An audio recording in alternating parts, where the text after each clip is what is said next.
All right, guys. So what we're gonna do today is, we're gonna pick up where we left off with Fall Rot, Case Rot, Case Red, not Case Rot, but the invasion. We'd already talked about Fall Gelb, the invasion of the Low Countries, invasion of France. Now we're going to talk about how the Germans just really go through France, make France surrender. We're going to see the entrance into the war of the Italians. Benito Mussolini doesn't like the fact he is becoming, just this very briefly, becoming something of a junior partner in the Axis. After all, he was the original fascist leader. Hitler was supposed to be the junior partner. Now Hitler is winning this great war. And so what all this means is very quickly France is going to drop out of the picture. And Britain is going to be an island alone. And so Britain, we're going to see, not only is going to weather the storm of the German assault, but is going to have to make some choices that at the time were controversial just as they are today. But if we skip that, the Italians, Mussolini orders an invasion of France because he realizes France is done for, that, if the hope is that if there's no invasion of Britain, once France falls, Britain will sue for peace. After all, if Germany can take Poland, parts of Eastern Europe, the Low Countries, Holland, Belgium, Luxembourg, Denmark, Norway, and now France, what chance does Britain have? So the Italian army crosses the border on June the 10th, 1940. Now, the thing to understand is the Italian army, it's small. Despite the fact Mussolini said, I want to create an army of 10 million bayonets, he's never able to actually do that. Italian industry just is not good enough to make that dream a reality. It's ineffective, it's poorly trained. Guys were often promoted based on who they knew, political connections, relationship to the fascist party, stuff like that. As well as there were some lingering elements of the old aristocracy. Were you wealthy? If you were wealthy, you could be promoted. But if you were somebody based on merit, then odds are no, you would not, in fact, be promoted. There's also the issue of technology. I mean, everybody is still using bolt-action rifles at this point. The United States, we have the M1 Garand since 1936, but, most of our stuff are still 19.3 Springfield bolt-action rifles. Okay, you see more and more introduction of automatic weapons into the small infantry squad. So, in the United States, you would have the Thompson submachine gun for non-commissioned officers, the Model 1918 Browning automatic rifle as kind of a squad support weapon. In the British Army, you would have the Thompson as well. Later on in the war, you would get the Sten submachine gun. You would have the Bren light machine gun, which was an excellent detachable box magazine fed weapon that you could build a squad around. The Germans used the MP-38 submachine gun, as they called it, the machine pistol, for NCOs, and the MG-34, which was probably the best light machine gun early in the war. Now, this is not the Hitlerjäger. This is not Hitler's buzzsaw, the MG-42. But the MG-34 had a fast, dependable, high rate of fire. Now, in all of the cases, except for the submachine guns, which a submachine gun is an automatic weapon that uses pistol caliber ammo, okay? But the rifles, the machine guns, use hard-hitting cartridges of approximately 30 caliber. The Germans, 8mm, actually 7.92mm. Our documents would sometimes translate that to 31 caliber. The British, .303. Ours, 30 caliber, model 19.6. If we look at even what the French are doing, the 8mm Lebel or the 7.5 by 55 French. And even the French have a submachine gun for the NCO, a decent light machine gun as a squad support weapon. Their weapons are a little older. They date more from World War I, but still. The Italians, however, their rifles are generally 6.5mm caliber. So they're smaller. They don't have the range, the stopping power. They don't have that many submachine guns. The Beretta Model 1938A is never produced in any quantity. Their light machine guns are not that good. Tank-wise, we talked about, the Germans have to go to war with training tanks, the Panzer II. The French have great tanks in the form of the Char B1. The Italians, and I'm sorry to say I don't have any here, not in the same scale, But the Italians generally made do with what were called tankettes. Remember those CV-33s or the L-335s that I'd mentioned back in the Spanish Civil War? The Italians, that's still the basis of their tank arm. Okay, they're getting some medium tanks, but bear in mind an Italian medium tank would count as a light tank for everybody else. In fact, the only ones who do tank warfare poorer than the Italians in the Second World War are the Japanese. So they don't have modern tanks. Their army is not well trained.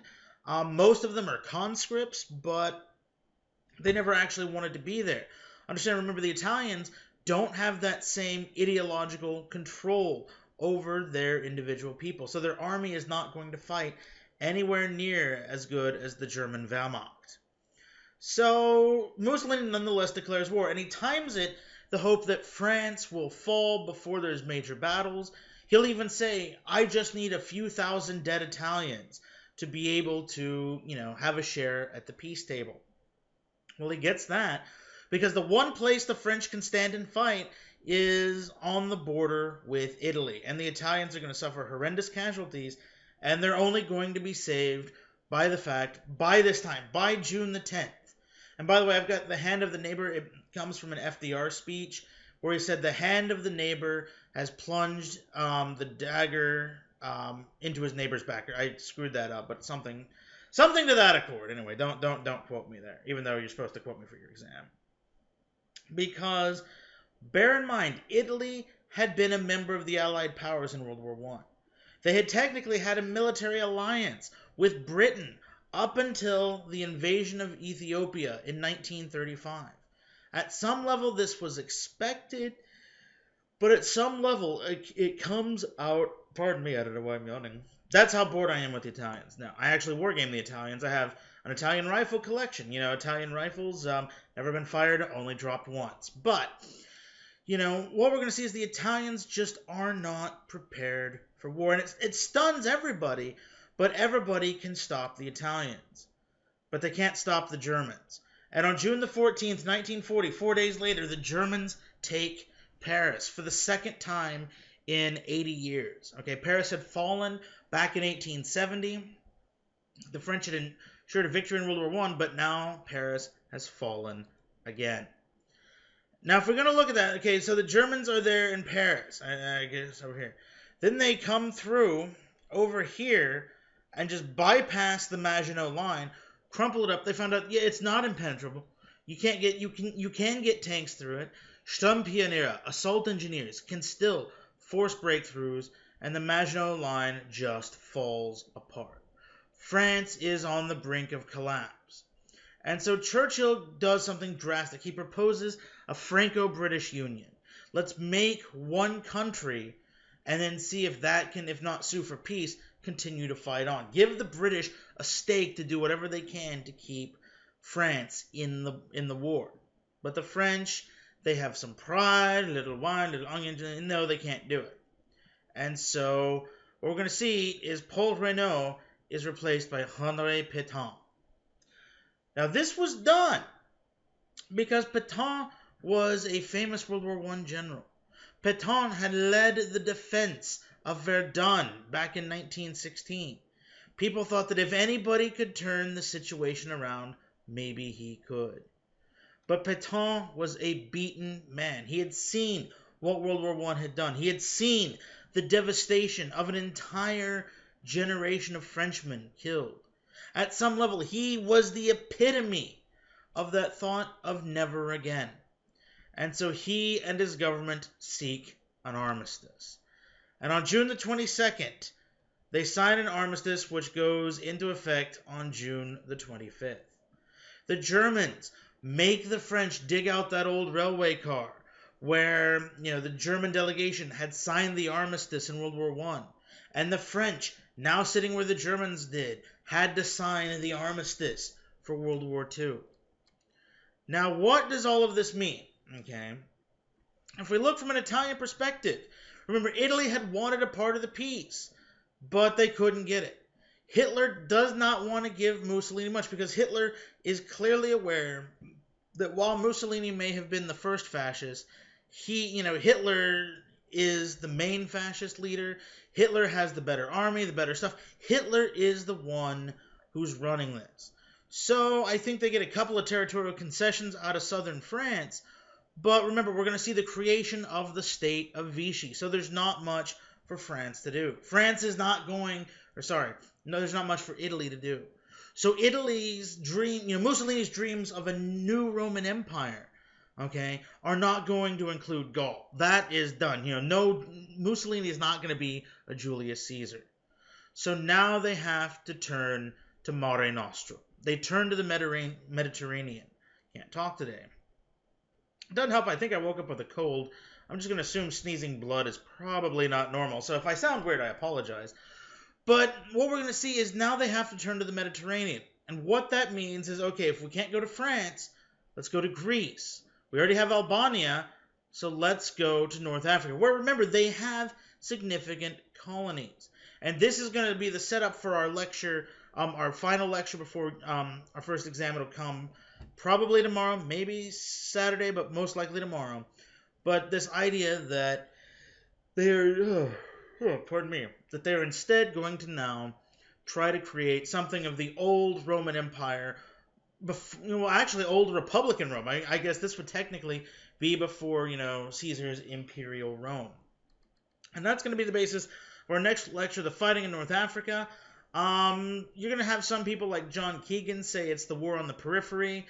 I'm a Rommel fan myself. I think the war in North Africa is fascinating, in part because, as Rommel himself said, it's Kriege ohne Hass, war without hate. There's no cities, there's no towns, really. There's no real attempt for political ideology.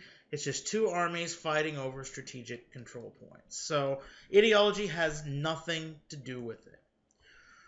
But unfortunately, ideology is going to have a lot to do with what goes on in France. Because there's the thought, okay, if we have an armistice, then, will France want to resume? What are we going to do? How do we occupy France? And so what happens is the Germans, more or less, break France up.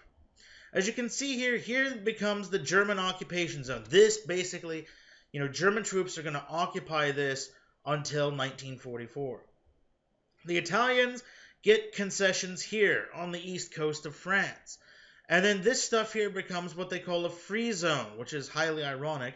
We today know it better as Vichy France, because what they do is take the French government and smush it down into just this zone, with its capital located at Vichy. And so what we're going to see is this means that 3/5 of France is to be occupied by Germany. 2 million French prisoners of war are going to be sent to Germany into forced labor, almost slave labor. In the occupied zones, the Germans are going to be able to extract resources, goods, material, and labor from the populace.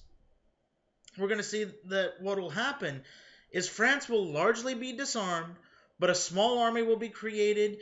Part of their navy and their overseas possessions are all to be administered by Vichy. This is a complete restructuring of France. The France we knew and loved from 1918 to 1940 is gone. What is in its place is Vichy France. Now, what all of this means is that for the average individual Frenchman, they now have to make a choice. Do they stay at home and do they just try to get by? Do they stay at home and try to collaborate? Do they stay at home and resist? Do they join Vichy and be the ultimate collaborator? Or do they try to get out? Do they try to get out and form the nucleus of a free French force? And you're going to see that all things will happen. Some French army officers will flee to North Africa. Okay, some will stay loyal to Vichy until Operation Torch in 1942, then they switch sides. Others flee to Britain to create a free French army. You're going to see some French ships will sortie trying to get to Britain. Others will stay to try to preserve what remains of France, because Vichy is technically allied, though they're not with Germany now, though they're not necessarily involved in combat operations. But it's a case of it's a case for many. How do you maintain some semblance of an independent France? If Vichy pisses off Germany, you lose everything. If Vichy takes off Germany, that might make life, horrendous in the German-occupied zone. So I'm not justifying Vichy, but I'm also saying they were soundly beaten. This was the hand they were dealt. What else could they have realistically done? By June 1940, half of the French army is destroyed. And understand, the Germans only have, superiority in tanks, guys, material, everything in one campaign. And that's the invasion of Poland. Everything else, if they don't at least have parity, they have less stuff. By June, they have numerical superiority. And that, there's nothing by that time the French can do. They have great tanks in the form of the Char. Okay, maybe not this Char. The Samua S-35. How good is this tank, by the way? The Germans are going to capture the entire French stock that's not destroyed, and they're going to modify this, and they're going to equip an entire panzer division with these things and send them to Russia. That is how good this is. But the French have no idea how to use it, okay? The Germans don't have as many Panzer IVs, but they know how to use them, and that's what matters, okay? Okay, not to go for the sex joke, but it's not the size, it's how you use it. That's kind of true with Blitzkrieg, okay? And now I feel dirty and ashamed. So the question then becomes, for Britain, does Britain continue? And there's a growing peace movement under Lord Halifax that maybe Britain should just let Hitler do whatever he wanted. Hitler starts making overtures. Recognize German dominance on the continent of Europe, and we will leave the British Empire unmolested. Not really, good for Britain. Britain will then become the weaker power in Europe, but it's also what chance can they have?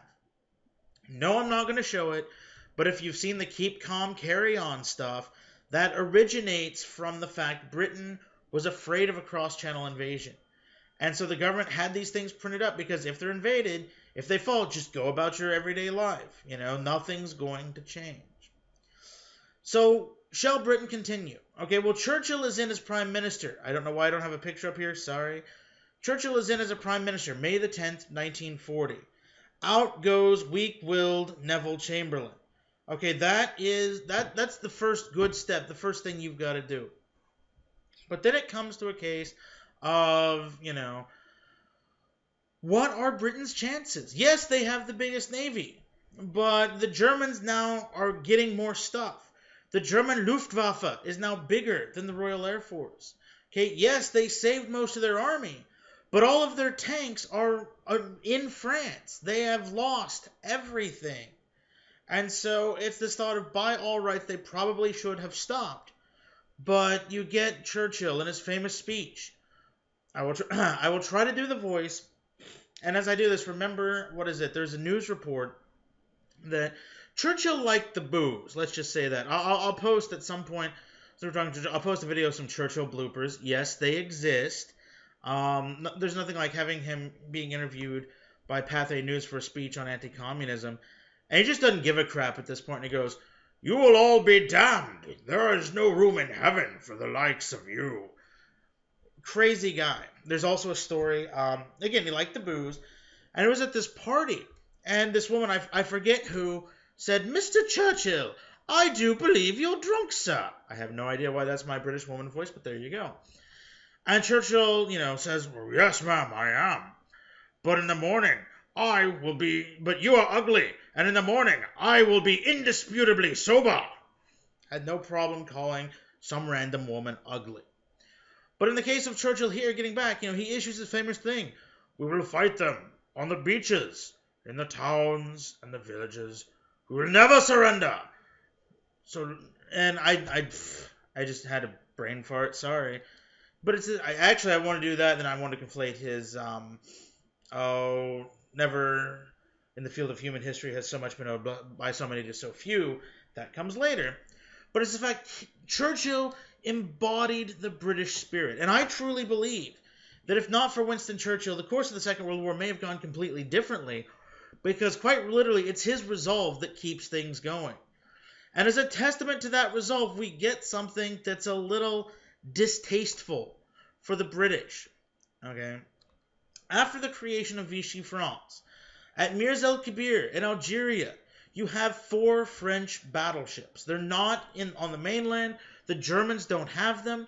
This is a nucleus of a Vichy navy. Britain does not want Germany to get 4 battleships. Remember, 1940, they have 2. This will literally triple the size of the Kriegsmarine.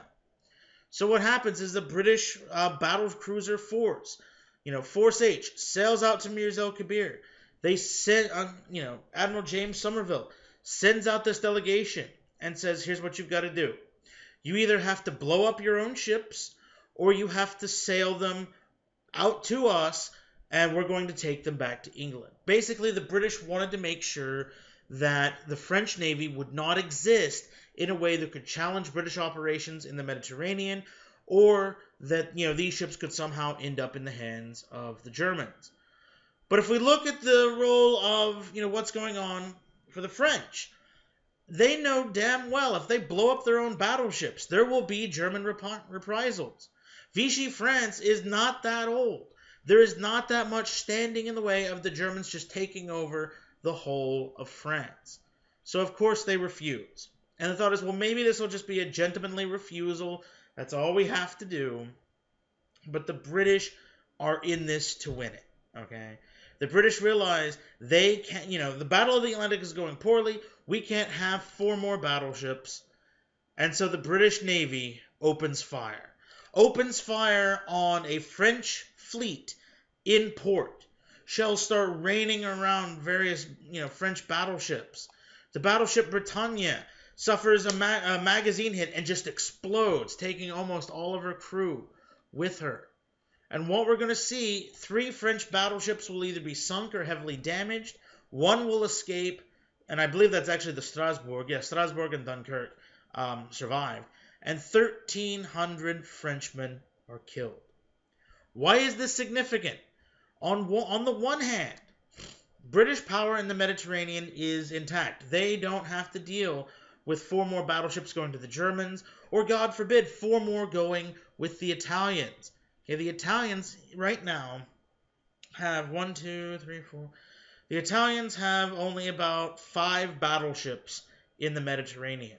This would almost double the size of the Italian fleet. Okay, if the British have to transfer in more battleships, that's fewer out protecting convoys from Scharnhorst and Gneisenau. So this preserves that power. But Anglo-French relations are strained. Even to this day, there are some people pissed off about this because they ask, was this necessary? These were Frenchmen. At some point, they might have sortied and helped the British. But the British understand, we are an island alone. We have no friends. The United States is still neutral. They have to do whatever they can to ensure their survival. And with good reason, because they're staring down the barrel of Operation Seelöwe, or Operation Sea Lion, the cross-channel invasion of England. And what the plan was here, in brief, is to use Fallschirmjägers, those paratroopers, capture airfields, bring in glider infantry, secure the airfields, then have amphibious forces come in, bring regular infantry, bring tanks, and take, this invasion beach right here, where quite literally from Calais to Dover is 20 miles, and then drive north to a line just above England and stop. Once you take this out, okay, hey, pardon me, I would pause it, but again, I don't want to throw out the sync of the video. But the idea is take a position north of London and hold. And once you do that, you have deprived Britain of the majority of its industry, its government, its, most of its bases. Yeah, there's still Scotland. There's still Scapa Flow up in the north. But at what point is Britain going to continue if London is, no more? At what point are they going to continue? So this comes from Führerbefehl 16, Führer Directive 16. And, to do this. Now, I'm going to stop actually right here. Could the Germans have done this? Well, one, they don't have that many transport planes. Remember the Battle of the Hague. Remember Fort Ibn Amir. They don't have amphibious landing craft. If you think to, when you see American troops landing on D-Day, Okay, you always see things like the LCVP, the Landing Craft Vehicle Personnel, or the LCI, the Landing Craft Infantry. We have dedicated landing craft.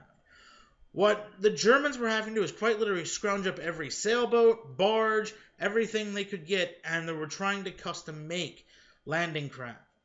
Could they have done it? Yes. Could they have done it to the degree necessary to be successful? I doubt it, honestly.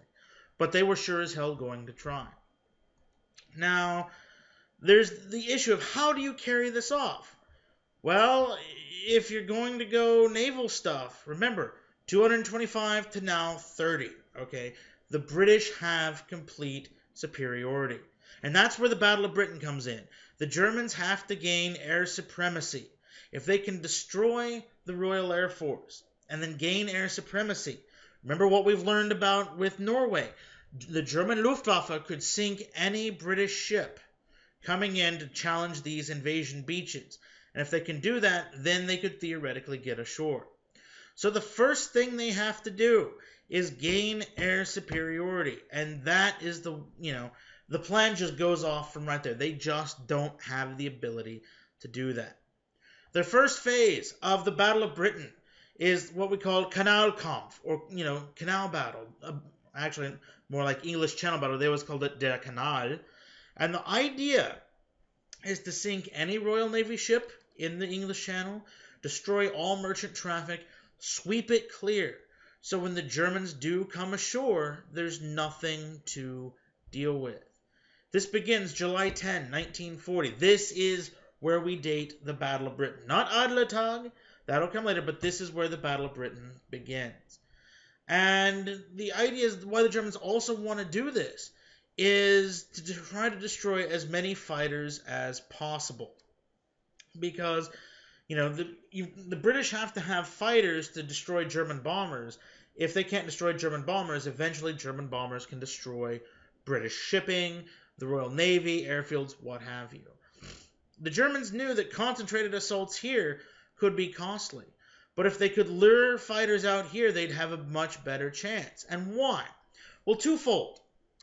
The main German fighter aircraft, okay, and I'm actually going to have to click ahead a bit.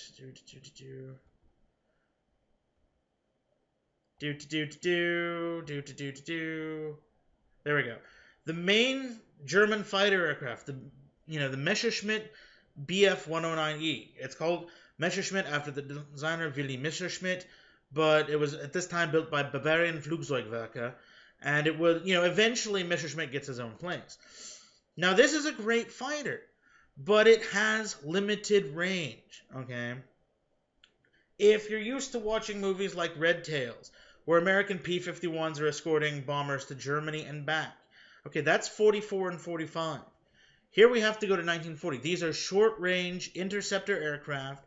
They don't have drop tanks. Eventually, late in the Battle of Britain, they'll have a 30-gallon drop tank.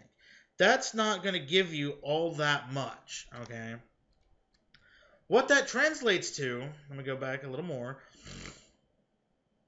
is if you're fighting over here, okay, over by Folkestone, Rochester, stuff like that, as a German pilot, you have 30 minutes of air combat time. Then you're out of gas.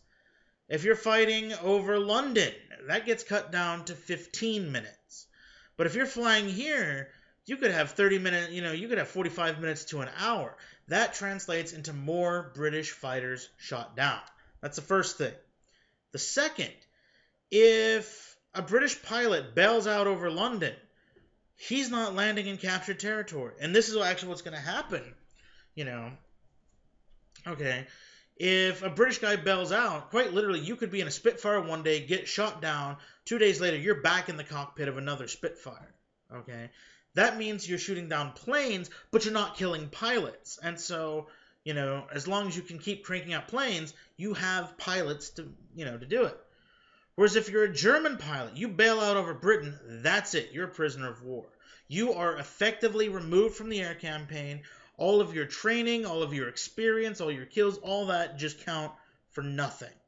Okay, now the Germans have to train up somebody else.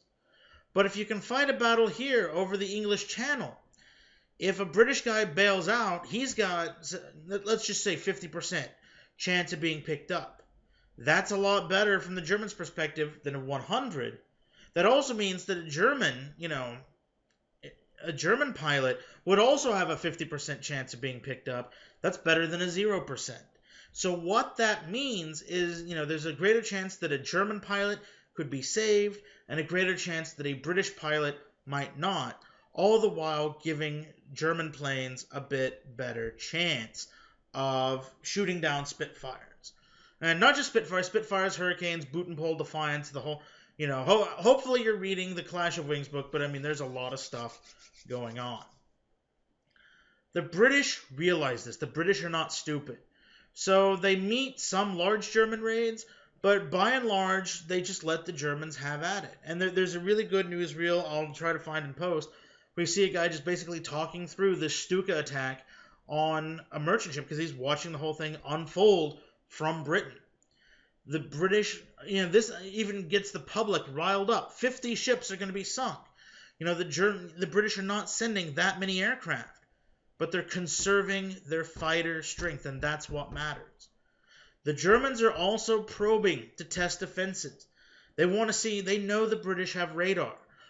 Where will radar pick up the raids? How long does it take to vector in people? Are all raids going to be intercepted? What are the strengths and weaknesses? Okay, that's what they're trying to do. Remember, radar at this point is really new.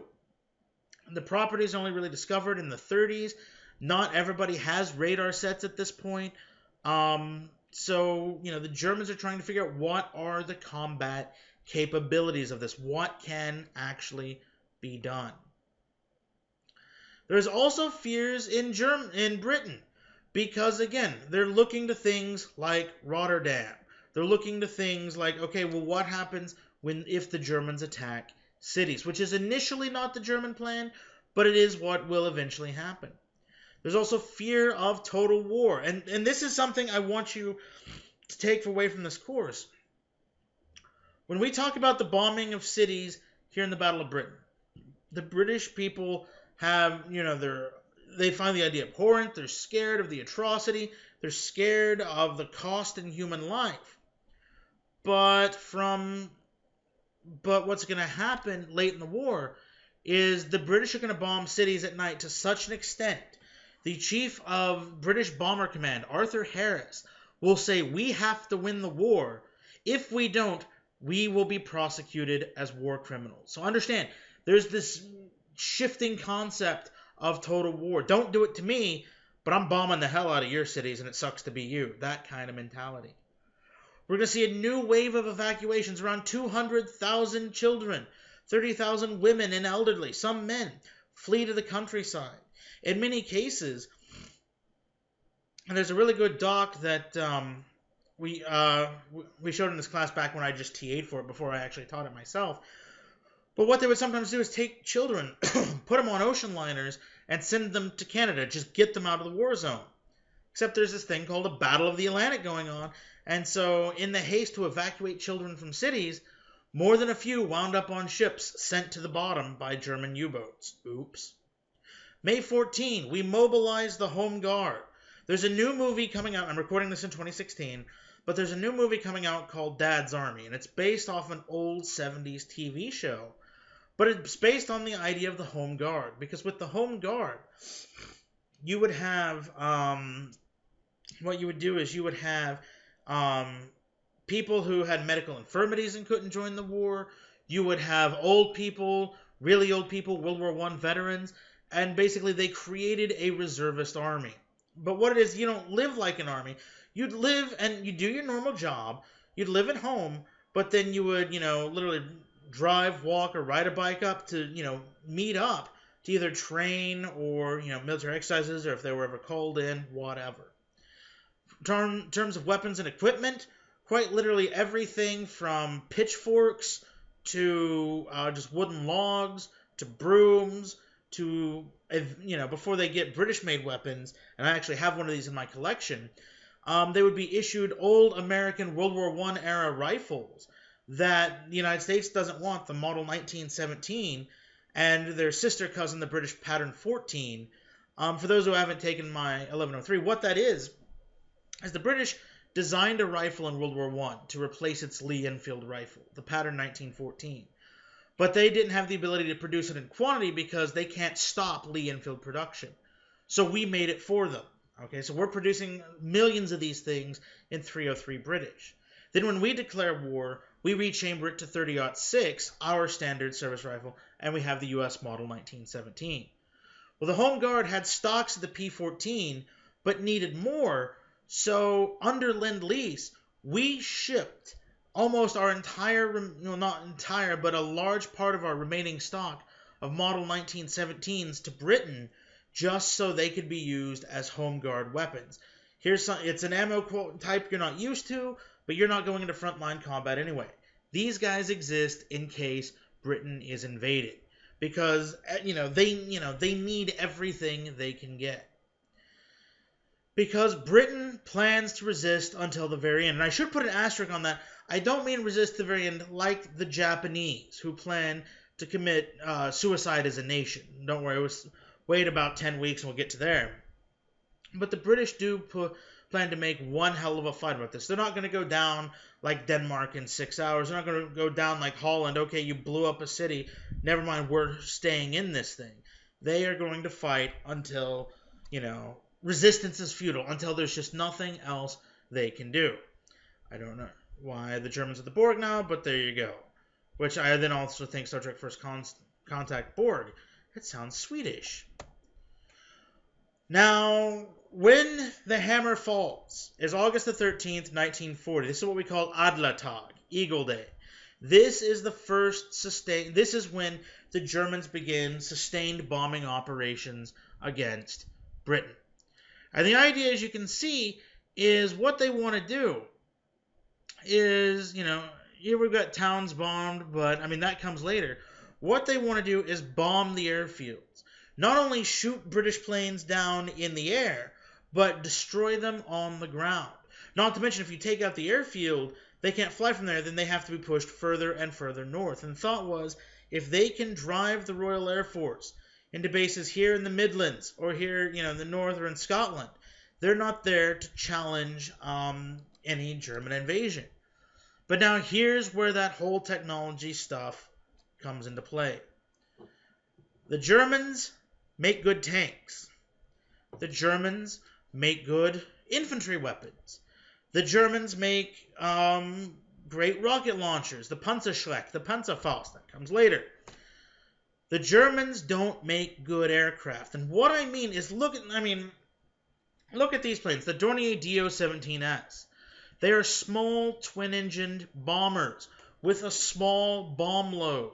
Okay, at most these things are only packing like a 1-ton bomb load.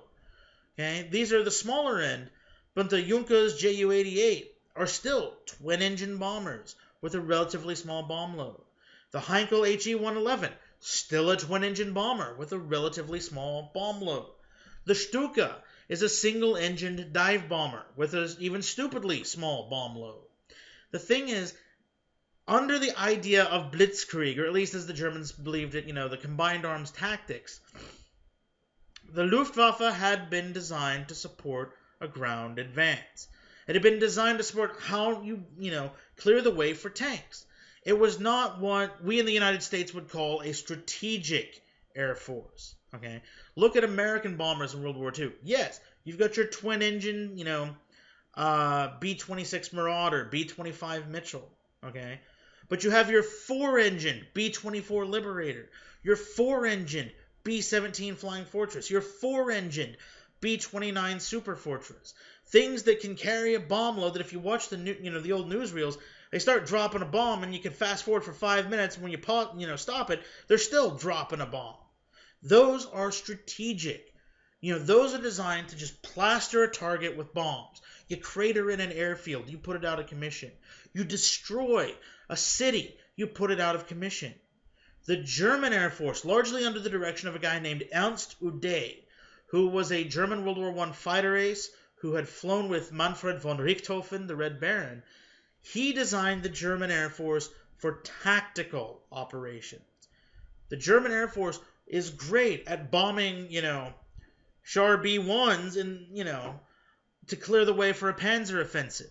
It is not good at putting airfields all over Britain out of action, destroying cities, and breaking that political will to continue. Okay, the Germans have a lot of planes, but they're ineffective. And so this is why, realistically, Sea Lion has no chance of actually coming off. Now, if we look, the idea initially, concentrate on the airfields, destroy the RAF, the Royal Air Force, on the ground. Do this to get air superiority. But the British have a series of what are called chain home stations. Okay, if you see, what this is, range of high-level radar, here range of low-level radar. What that means is with these radar sets here, okay, and if you can see on the map here, you can see where the various radar sets are. The British can detect a German bomber formation at 20,000 feet before it ever leaves France. That gives them crucial time to do what they would call scrambling, get the fighters up in the air, and, get them up to their patrol altitudes. They might not be at the altitude to hit them on the way to the target, but the British planes could be there to hit them as the, Germans leave the target. Now, why this is critical is without radar, the British would have to maintain a stringent, what we call CAP, Combat Air Patrol.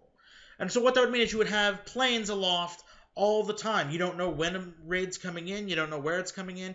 You have to have planes aloft. That's bad. That burns out parts. That burns out planes. That frays the nerves of pilots. And it uses large quantities of fuel.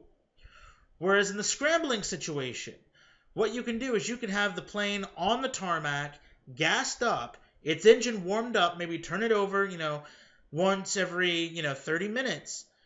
You get the squadron scramble, you can get that plane's engine started, it's already heated up, so all that has to happen, the pilot hops in the cockpit, straps in, he's away.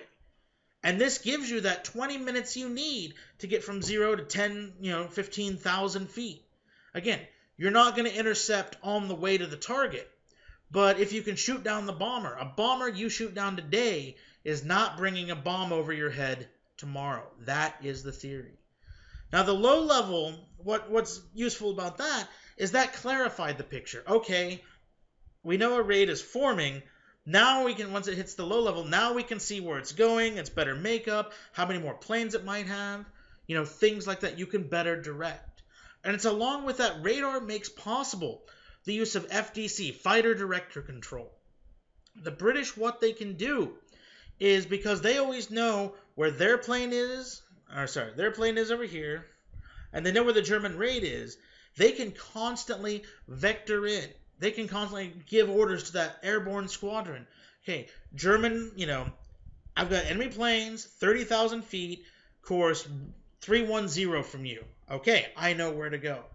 You can direct them. Okay, they've changed course, now head this course to intercept. They've changed altitude, climb to this altitude to intercept. You can do that. This is a crucial advantage. To quote Air Chief Marshal Hugh Dowding, okay, radar doesn't shoot down planes, but radar may be the miracle that wins the battle. And in fact, it actually is. If we look at where I want you to date the Battle of Britain, I want you to go from July 10 to Halloween 1940. By October 31, the Germans realized, we can't do this, it's done, we quit. The real big impetus of the battle is August to October, because here it's a battle for the airfields. Understand, the British airfields, they have no idea really what's coming, their protection is not that great, and so the Germans also were very, very, very strict in their planning. They believed the RAF had a fixed number of planes, so if we shoot down this many, and if we bomb this many on the ground, the British are out of planes. We win. In 4 days, they said, okay, that's it. We have destroyed Royal Air Force Fighter Command. 4 days it'll take. After 4 days, they said, look, we shot down almost all the planes. We're not going to be challenged. Oh, God, why are our bombers still being intercepted? Understand, Fighter Command takes heavy losses. Fighter Command has numerous problems. Fighter Command is never wiped out. Every German daylight raid will be intercepted by at least a few planes. Now, the thing is, This is beyond a failure of technology, which we talked about. This is also a failure of intelligence. The Germans had good fifth column spies in Poland, in Holland, in Denmark, all around. Not so much in Britain. And so in Britain, they just don't have the intelligence. They grossly miscalculate, and it's going to cost them. So you have the issue of radar, you have bad intelligence, then technology. The Bf-109 is the most produced fighter aircraft in history. Something like 40,000 examples built between, 37, and I think Spain was building a few under license in 46. The E version that we would see in the Battle of Britain had two 7.92 millimeter machine guns and two 20 millimeter cannon. Now, it had better firepower than its opponent, either the Hawker Hurricane Mark I or the Supermarine Spitfire Mark I. In both cases, they had 8 .303 caliber machine guns. Why that's a problem? Rifle caliber bullets do not always shoot down planes. You need something heavier. That's why Americans, we like the 50 cal. That's why the Germans would use the 20 millimeter. Eventually, the British would adopt the 20 millimeter. You've got to be able to rounds on target and bust that wing off a plane and bring it down, especially if it's a heavy bomber. But what they lack in firepower, the Spitfire makes up for in speed, in maneuverability. Not to mention, it is a far sexier beast than a Bf-109. All right. So what that means is the British have, although not as many Spitfires as the Germans have 109s, they have in here a better quality aircraft. And that, technology is just as, numbers don't count for anything. It's an ironic twist of fate. The Germans beat France when France had more stuff. Now that Germany has more stuff, they're going to lose to Britain because Britain has higher quality stuff. Okay. The 109, it's a good fighter, but not as good as the Spitfire. The Bf-110, that twin-engine fighter, it's completely stupid. It had been planned as a long-range escort fighter, but two people, a bigger plane, two engines, it's not as maneuverable as a Spitfire. That means anytime a Spitfire can get right on the tail of, a Bf-110 and shoot it down. The German bombers, remember, too small, too light of a payload. Whereas in the Hawker Hurricane, it's not as maneuverable, but you have a good, steady gun platform, a dependable, solid fighter. Not to mention, the thing is literally made of wood and canvas. And what that means is you can pump rounds into this thing, and you're not going to cause as much damage because there's nothing really solid for it to hit. The Spitfire, however, will be the iconic British plane of the Second World War. Okay, the British to this day still have a reverence for the Spitfire. It is just, it's capable, it's rugged, it's dependable, and it racks up a lot of kills. But there's also the problem that, and we'll find this later in the war, it, like the 109, is a short-ranged interceptor. The Battle of Britain is what it's designed for. It is not designed for long-range bomber escort. Now, the Battle of Britain is going to rapidly transition. Okay, the idea is to bomb airfields. But the Germans screw up. And when they screw up big. What we're going to see is on August of 24, by now they're also starting to do night raids. The idea, start bombing airfields at night, round-the-clock bombing, just cause morale issues, destroy planes, cause pilots' nerves to be frayed. I can barely, lecture on 2 hours of sleep. Imagine trying to fly an airplane in combat. So what happens is some German bombers get lost. They're like, let's just drop our bombs. The Fuhrer, Hitler, had expressly forbid the dropping of bombs on London. He didn't want the war to escalate. In fact, he was hoping Britain would surrender. But the bombers dropped their bombs on London. So the next night, 95 British bombers in a night raid hit Berlin. And this does two things. One, it causes major problems. The raid itself doesn't cause that much damage. But what the raid does do is it incenses Hitler. Hitler can use this as propaganda and say, well, look, we have the right for total war. Look what they've done. We didn't sanction bombing London, but they deliberately, with 95 bombers, bombed Berlin. He's going to say, if they're going to destroy our cities, we will destroy every one of theirs. And so what that does, in addition to highlighting the fact the German Air Force couldn't stop this, and in addition to highlighting the fact they've been saying we're winning the war, okay? And we're going to see the same thing when we talk about the Doolittle raid. We're winning the war, our capital just got bombed, okay? What that does is it drives Hitler insane. I mean, he was already there anyway, not a far step. He then takes control of the situation. He orders Hermann Goering, the head of the Luftwaffe, to switch his targets. Don't bomb the airfields. Bomb the cities. Destroy the cities. In fact, just destroy London. If you destroy London, that will make the British quit. Now, what this does, this creates the idea of strategic bombing. And don't condemn this too hard, because we show the Germans how to do it. We make what happens in the Battle of Britain look like nothing. But what's important about this for our perspective, this early war, this is when the tidal wave of, German militarism smashes against the rocks. If you're bombing cities, you're not bombing airfields. If you're not bombing airfields, you're not destroying as many planes. If you're not destroying as many planes, you do not gain air superiority. And if you do not gain air superiority, you cannot invade England. And that's exactly what happens. The Germans focus on destroying London. I mean, this also creates a massive propaganda victory for Britain, in the sense they can say, look what's happening to us, look what's going on, this is why Nazism is bad. One lesson, though, that even the West, or the Allies, should have learned out of this, and they didn't, is the fact this does not make a people surrender. Instead, as you can see, it makes the people rally around the leader. Okay, here's Churchill right here. The people liked that he was coming out. They liked that, King George VI and Queen Mary shared in their suffering. Okay?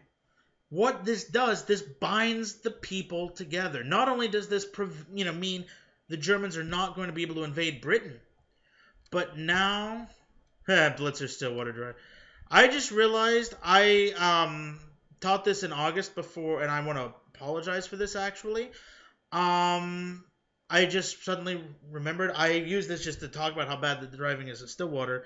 And I saved this from when I taught this course back in August, before the unfortunate events with the lady crashing into the homecoming parade. So if you find this insensitive, please forgive me. That's not my intent. This was a joke that I had from when I gave this lecture before that ever happened. Honestly, I kind of forgot it was in here. So I do apologize if that offends anybody. But what we're going to see is this brings the people together. And it does the same for the Germans. Okay? The Germans never lose heart after we literally destroy most of their cities. Strategic bombing at some level does not work. But here, this is the key failure. This is what tells the tale. Because the British can, keep rebuilding. No longer are they losing planes at such the fast rate. In fact, the Germans start to lose more planes than the British. Eventually, because now they have to go so far north as London, you have enough, warning. You can create what are called big wings. You can have just masses of British aircraft finally attacking en masse, shooting down lots of German planes. So even though this is total warfare, even though this is now the targeted destruction of civilians, civilian no longer carries a protected status in warfare. Okay, even the British commanders at the time would say, "Thank God it's London," because the Germans came close. Could they have invaded Britain? I doubt it. But they did come close to knocking Fighter Command out of action. The only way you could still have Spitfires and Hurricanes going up was to strip away bomber pilots, to get guys from the Fleet Air Arm, to have training squadrons made up of free Poles, free Czechs, Canadians, the American Eagle Squadron, Australians, all dragging all of this stuff in. That's the only real way you can actually meet this. And so it's this these constant air battles over London, of which, no offense, but the whole, Contrail thing, come on. I'm pretty sure the British and the Germans are not releasing chemtrails over London in 1940. I'm just saying. But what we're going to see is doing this shifts not only the course of the war, or of the battle, but of the war. By October, 1,900 German planes are destroyed to 1,500 British. However, not every one of those 1,500 British pilots, was killed. Also, the British have fully mobilized their economy. They can replace those losses. Of those 1,900 German planes, I don't know the specs, but let's say 1,000 of them are bombers, times a crew of 4 apiece. That's, what? About 5,000 German-trained airmen stuck in Britain. If they're not killed, they're stuck in Britain. The German economy is not mobilized. They cannot replace these losses, not as well. No matter how bad it got, British aircraft always met the Germans. And so by Halloween, they say, okay, it's obvious that we're not going to be able to do this, so they call off Operation Sea Lion. By September, they enter what's called the Blitz, and this is going to last until around May 1941, and now it's just constant bombing of British cities. The idea is, well, maybe we can weaken the resolve. Maybe we can get Britain to drop out of the war. But they realize they cannot invade Britain. And so why this is significant is it shows a number of things. One, it shows that Britain should endure, that Britain can endure. It gets Britain American support. We start helping them in such overt ways, okay, that by the middle of 1941, we're fighting an undeclared naval war in the Atlantic with the Germans. It's also significant because Hitler has promised victory to his people, and the war is still going on. And for his sake, and his idea, well, if we can't end the war in the West, let's get back on the road with the idea of Lebensraum, and let's look east. So he starts ignoring Britain while Britain is just building up and building up and building up. And how is it able to build up? Lend-Lease, March 1941. We start sending over all sorts of military aid, tanks, planes, guns, munitions, artillery.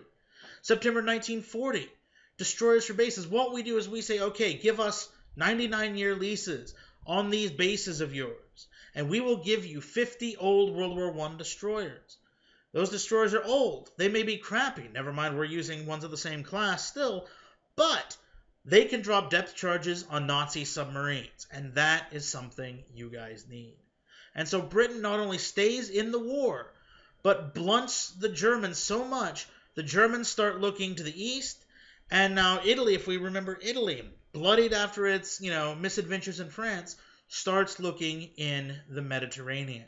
And so now it's with, Britain Supreme and foreshadowing of the Mediterranean. That's where I'm going to leave you guys today. Again, I want to apologize if that image offends anybody. I realize it's probably a little tasteless now, but that was something that I had in this lecture when I taught it months before that actually happened, and honestly, I forgot it was in here. So I apologize if that upsets anybody.